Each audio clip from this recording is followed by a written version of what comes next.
एक अपडेट दे दूं, सतीश माने शिंदे जो कि रिया के वकील हैं, उनका भी मुझे मैसेज आया है और उनका कहना है कि जब भी सीबीआई रिया को सम्मन भेजेगी तो रिया चक्रवर्ती सीबीआई के सामने हाजिर होंगी। She and her family will attend as they did before Mumbai police and ED as law abiding citizen. यानी कि पहले जिस तरह से रिया चक्रवर्ती मुंबई पुलिस के सामने पेश हुई, एनफोर्समेंट डायरेक्टरेट के सामने पेश हुई, उसी तरह से वो सीबीआई के सामने भी पेश होंगी। जितेंद्र, जब क्या उन्हें सम्मन मिलेगा, वकील का मैसेज हमें पढ़ के सुना रहे हैं मान शिंदे का, जो कि रिया चक्रवर्ती के वकील है, क्या वो डिनायल दे रहे हैं सीबीआई के सम्मन को लेकर कि अभी कोई सम्मन नहीं मिला है? क्या कहना है उनका?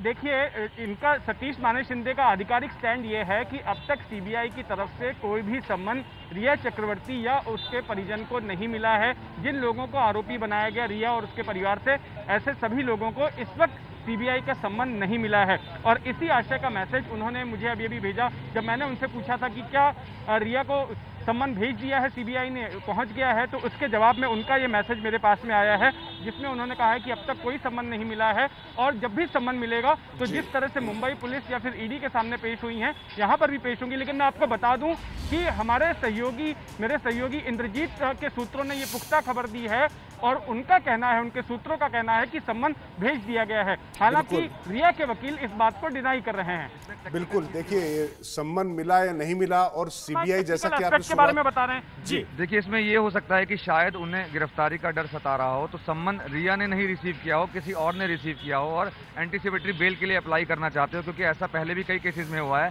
कि जो अपने आप को आरोपी मानकर चल रहा होता है वो खुद रिसीव नहीं करता है सम्मन और वो किसी और को सम्मन रिसीव करा देते हैं और एंटीसिपेटरी बेल लगाने के लिए ये प्रक्रिया ऐसी होती है और पहले भी कई केसेस में ऐसा हुआ है। तो शायद वो बताना नहीं चाहते कि हम एंटीसिपेटरी बेल के लिए अप्लाई करने वाले हैं। तो एक एस्पेक्ट ये भी हो सकता है इसका।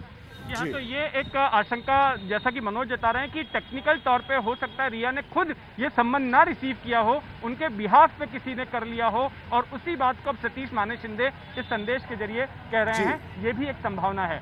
बिल्कुल जितेंद्र, जो बात आपने कही और जो हमारे सहयोगी मनोज भी बात बता रहे थे कि किस तरीके से ये बचने के कुछ तरीके भी हो सकते हैं, इस वजह से उन्होंने खुद ना रिसीव किया हो और ये एक अपने लिए मौका छोड़ लिया हो। लेकिन बड़ा सवाल ये है कि जो सीबीआई की तैयारी, जो पूछताछ की तैयारी चल रही कि रिया से किस तरीके से पूछताछ होगी, तो बिल्कुल स्टेज तो सज चुका है और बकरे की मां कब तक खैर मनाएगी, आना तो पड़ेगा ही।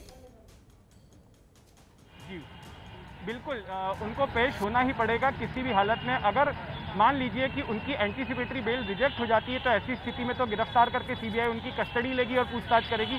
और अगर एंटीसिपेटरी बेल मिल भी जाती है तब भी सीबीआई के सामने पूछताछ के लिए पेश होना ही पड़ेगा, बस खाली उनकी गिरफ्तारी नहीं होगी। तो दोनों ही सिचुएशंस में सीबीआई उनसे पूछताछ करेगी और बयान लेगी और उस पूछताछ की रूपरेखा क्या होगी, जैसा कि हमें मनोज बता रहे थे, शुरुआत में तो ये कारण पता किए जाएंगे कि किन सर्कमस्टेंसेस में रिया चक्रवर्ती सुशांत सिंह राजपूत से अलग हुई थी, वो क्या क्या कारण थे, और फिर उसके बाद में फाइनेंशियल एस्पेक्ट पे जाया जाएगा। जैसे कि एफआईआर पटना पुलिस के पास सुशांत के पिता ने दर्ज कराई थी, उस बयान के आधार पर, उस शिकायत के आधार पर आगे की जांच होगी।